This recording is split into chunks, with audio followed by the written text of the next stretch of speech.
Good evening, everyone.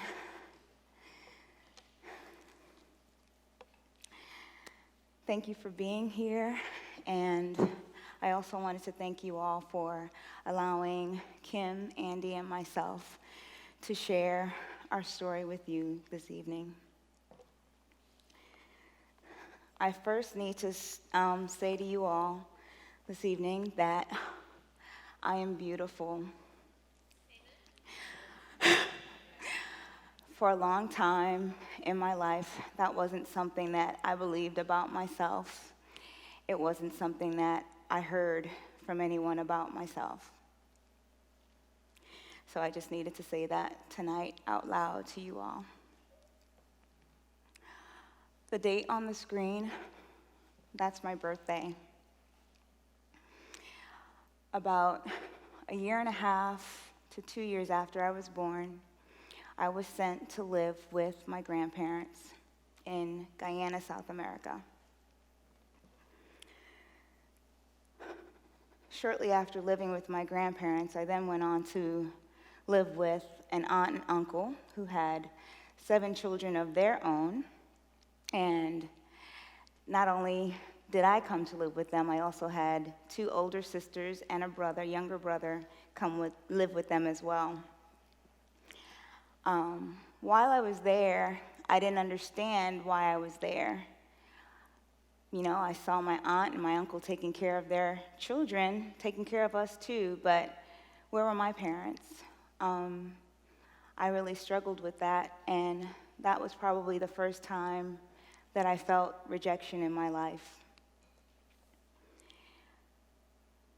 Then, on that date again, 10/22,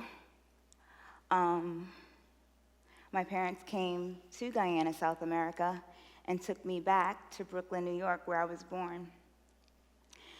That happened when I was 7 years old. So living in New York was very different from living in Guyana, South America. First of all, in October, it's cold, and in Guyana, it was really hot, like all the time, like Charlotte hot. Kids teased me because I had an accent, and that was weird to me just because I felt like I sounded like everyone else. I just had an accent. It was English with an accent, a bit of a twang. But they teased me, and I'm like, hey, I'm from Guyana, so I have an accent. My parents then told me to stop telling people that I was from Guyana because I'm American born. You have to tell people that you're American. So I had to denounce being Guyanese, which is what I identified with. My parents were Guyanese. I thought that meant I was Guyanese too. Fast forward 4 years after coming back to New York. I was 11 years old then. Exactly 11/10/22, I was violated by a stranger. And when that happened to me, I was told to be quiet about that. Don't tell anyone that that happened to you. My parents asked me not to tell anyone. And at that point, for me in my life, it was easy because I'd already been lying about so much already. It wasn't unfamiliar territory to lie because there were things happening in my home that were more horrific than being violated by a stranger.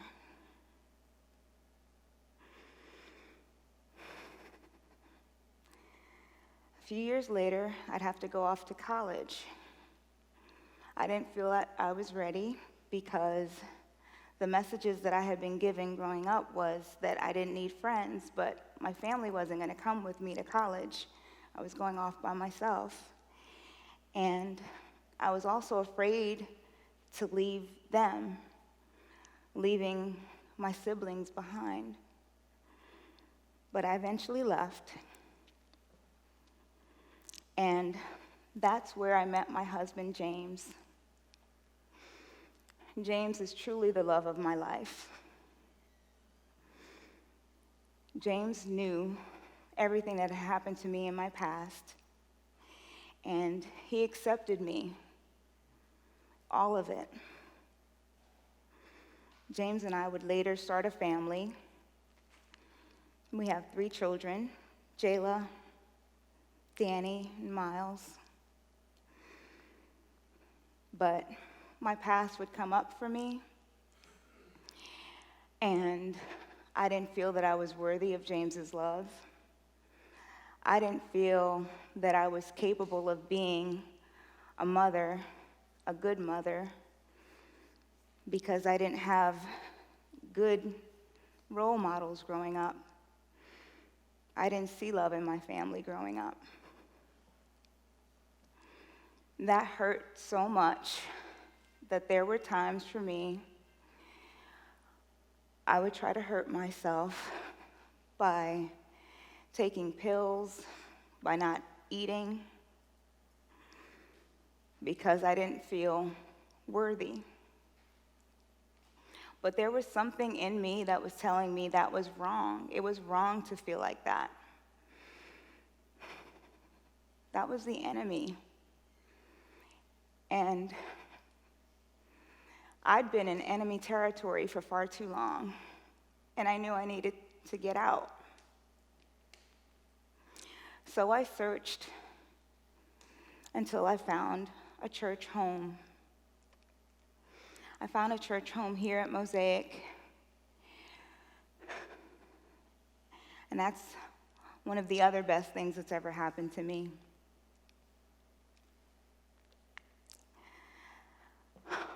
But I still didn't know how to have a conversation with God. I knew he was always there. I just didn't know how to talk to him, how to listen for him. One day, our pastor shared about having a conversation with God and talking to him like he was a friend. And at that point, I knew I needed to, because I felt like I was drowning, and I needed to get above water. And I knew that I needed to talk to him about what I was feeling, about what was going on in my life.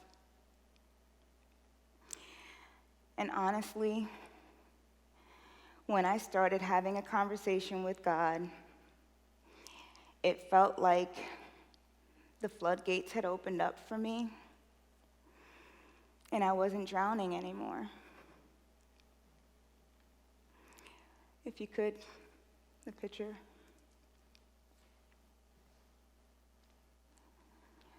That's my family. I'm at peace, y'all. I'm at peace because I live in a home with a family that loves me, with a family that I can have a conversation with. I can sit on the edge of my children's bed and talk to them about anything. Their fears, their dreams, I listen. I'm at peace because January 10th, February 18th, March 2nd, March 9th, March 20th, April 14th, May 1st, May 19th, May 31st, June 7th, June 27th, July 31st, August 18th, September 15th, September 30th, October 7th, November 18th, December 8th. Those are the dates of my husband, my children, my friends, people that I refer to as saints, because they love me, They surround me. They protect me. They're there for me. I'm at peace because I have a Father, a Heavenly Father, who thinks that I'm beautiful. He tells me that I'm beautiful. And I believe him because my Heavenly Father, he builds masterpieces, and I'm a masterpiece. I'm at peace because John 14:27 says, "Peace I leave with you, my peace I give to you. I do not give to you as the world gives. Do not let your hearts be troubled, and do not be afraid." Thank you for your time.